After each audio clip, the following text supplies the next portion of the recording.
Hindi inaasahan, biglang nagpaputok si Frank mula sa likuran na nagpasiklab ng labanan. Agad na nagpaputok si Laura at tinamaan si Calhoun sa kanang bahagi ng kanyang dibdib. Gayunpaman, nakaganti pa rin si Calhoun at nagpaputok pabalik kay Laura. Sinabi ni Frank kay Nat na patay na si Laura, binaril siya sa ulo. Mga mahal naming manonood, ito ang pelikulang Stagecoach The Texas Jack Story. Nagsisimula ang pelikula sa dalawang lalaking nakasakay sa isang karuwaheng hinihila ng kabayo. Sa panahong iyon, nagtatrabaho sila bilang mga tagahatid habang naglalakbay. Habang binabaybay nila ang kalsada, nagulat sila nang makita ang isang lalaking nakahandusay sa gitna ng kanilang daraanan. Naghinala ang isa sa mga tagahatid at agad na binunot ang kanyang baril. Pinaputukan niya ang lalaki. Ngunit sumablay siya. Gusto lang niyang malaman kung buhay pa ang lalaki dahil kung buhay ito, magigising ito sa tunog ng putok ng baril. Pero hindi gumalaw ang lalaki, kaya nagmukha itong patay. Bigla namang may ibang tao na tumutok ng baril sa mga tagahatid. Doon nila napagtanto na ito pala ay isang patibong ng mga tulisan. Isa sa mga magnanakaw ang nagpanggap na patay sa gitna ng kalsada para mapahinto ang mga tagahatid. At nang huminto nga sila, agad silang inatake ng mga tulisan. 4 ang kabuuang bilang ng mga ito at mabilis nilang kinuha ang mga kabayo mula sa karwahe. Pagkatapos, sinuri nila ang loob ng karwahe at nakita nila ang isang babae at isang kahon na puno ng mga gintong barya.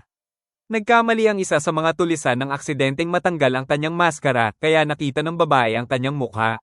Samantala, ang isa pang tulisan na sumusuri sa kahon ng ginto ay naging mabait sa babae.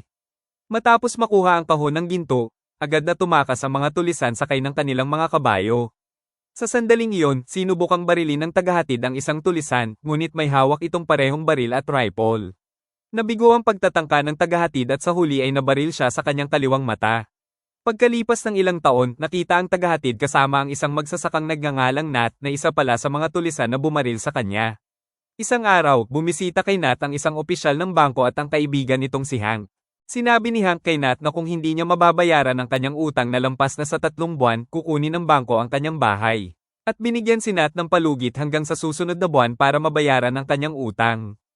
Pumayag si Nat at nabanggit na may sakit ang kanyang asawa. Biglang lumabas ang asawa niyang si Laura upang batiin si Hank. Agad namang sinenyasan ni Nat si Hank na umalis na para hindi mag-alala si Laura sa kanilang pag-uusap. Gayunpaman, napansin ni Laura na may kakaiba kay Nat at tinanong niya ito. Sa huli, sinabi rin ni Nat ang totoo sa kanya. Pagkabalik ni Laura sa loob ng bahay, dumating ang matalik na kaibigan ni Nat na si Frank na isa rin sa mga dating tulisan. Galit si Nat, ngunit sinabi ni Frank na napatay na ng pulis ang kasama nilang si Clint at hinahabol na rin sila ng mga pulis. Samantala, ipinasuri si Laura sa isang lokal na doktor na kanilang pinagkakatiwalaan. Lumabas na ang dahilan ng kanyang pagkahilo at pagsusuka ay dahil siya ay buntis. Ito ang matagal nang hinihiling at inaasam ni na Laura at Nat. Kinabukasan, habang nag-aalmusal kasama si Laura, halatang balisa at nag-aalala si Nat. Samantalang si Laura naman ay labis na masaya sa kanyang pagbubuntis at gusto agad itong ibahagi sa kanya. Ngunit nang mapansin ni Laura ang pag-aalala ni Nat, tinanong niya kung ito ba ay dahil sa kanyang utang. Ipinakita ni Nat ang kanyang baril kay Laura. Kahit alam ni Laura ang nakaraan ni Nat bilang tulisan, tinanggap niya ito dahil gusto na nitong magbago. Bago pa masabi ni Laura ang tungkol sa kanyang pagbubuntis, may dumating na isang pulis at isang babae sa labas ng kanilang bahay na naghahanap kay Nat, marahil ay may balak na saktan siya. Sa sandaling iyon, inutusan ni Nat si Laura na magtago sa itaas ng bahay dala ang isang baril, at sinabi naman kay Frank na umalis na ng bahay. Ayaw ni Nat ng karahasan at nais niyang maresolba ang sitwasyon ng mapayapa, kaya lumabas siya ng walang dalang armas upang kausapin ng pulis na may isang mata. Sa kanyang gulat, ang pulis pala ay ang parehong tagahatid na kanilang ninakawan noon. Si Nat ang dahilan kung bakit nawala ang isang mata ng pulis na si Calhoun. Ay naghahanap ng paghihiganti at hindi lang basta ginagawa ang kanyang tungkulin bilang pulis. Hindi inaasahan, biglang nagpaputok si Frank mula sa likuran na nagpasiklab ng labanan. Nagpatuloy ang labanan hanggang sa loob ng bahay ni Nat. Sa loob, naghiwalay sina Calhoun at ang kanyang kasamang si Bonnie upang hanapin sina Nat at Frank. Nakaharap ni Nat si Bonnie, habang si Calhoun naman ay umakyat sa itaas kung saan nagtatago si Laura. Agad na nagpaputok si Laura at tinamaan si Calhoun sa kanang bahagi ng kanyang dibdib. Gayunpaman, nakaganti pa rin si Calhoun at nagpaputok pabalik kay Laura. Hindi nagtagal, sinabi ni Frank kay Nat na patay na si Laura matapos barilin sa ulo. Hindi makapaniwala si Nat at gusto niyang tingnan si Laura sa itaas, ngunit pinigilan siya ni Frank at iginiit na umalis na sila agad ng bahay. Kinabukasan, nagising si Nat na nag-iisa sa gitna ng kagubatan at napagtanto niyang iniwan siya ni Frank. Kalaunan, bumalik si Frank at sinabi na umalis na ang mga pulis ngunit iniwan ang bangkay ni Laura sa may pintuan. Nagulat si Nat at hindi makapagsalita. Pagkatapos, iminungkahi ni Frank na bumalik sila sa dati nilang gawain na pagnanakaw at inanyayahan din niya si Nat na makilala ang isang matagal na nilang kaibigan na si Sid Dalton. Nang magkita sila ni Sid Dalton, humanga si Nat sa sariling gawang alak ni Sid mula sa katas ng mansanas na tinawag niyang Applejack. Pagkatapos nito, ikinwento ni Frank kay Sid ang nangyari kay Nat at sa kanyang pamilya, ipinaliwanag na pinatay ang asawa ni Nat ng pulis na dati nilang ninakawan. Bilang pakikiisa, pumayag si Sid na sumama kina Frank at Nat sa pagbabalik sa kanilang dating gawain bilang mga tulisan. Sa isa sa kanilang mga pagnanakaw, iminungkahi ni Frank na gumamit si Nat ng bagong pangalan upang mas mahirapan si Calhoun na matunton siya. Naalala ni Nat ang inuming gawa ni Sid na Applejack at nagpasya siyang tawagin ang sarili bilang Texas Jack.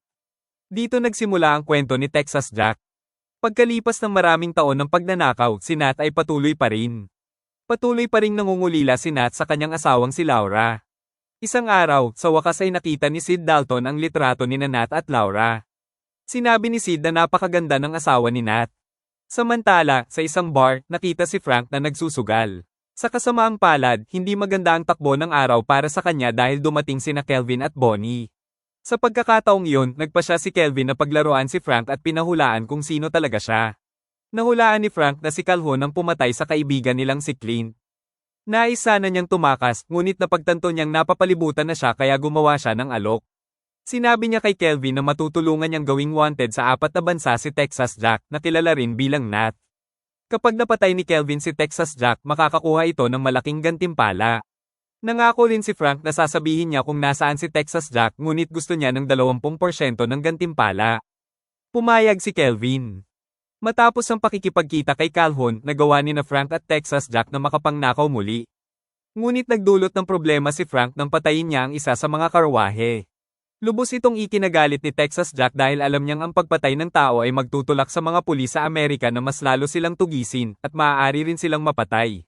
Nang utusan ni Texas Jack si Frank na kunin ang kombinasyon ng safe, pinatay ni Frank ang huling tagahatid, sinabing maaaring tumstigo ito kung mabubuhay pa. Sa sobrang galit, sinuntok ni Jack si Frank. Pagkatapos, umalis sila sa lugar, ngunit iniwan ni Frank ang isang bote ng apple beer malapit sa unang bangkay.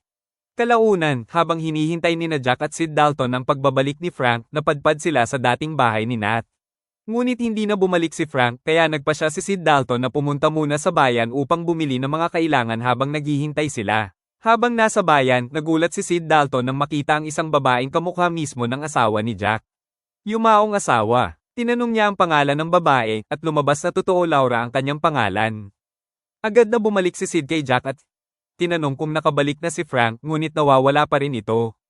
Nag-usap sila at gusto sanang sabihin ni Sid kay Jack ang nakita niya sa bayan, ngunit pinahintay siya ni Jack dahil may paparating na karwahe. Nang pigilan nila ang karwahe, nagulat sila nang makita na wala itong laman.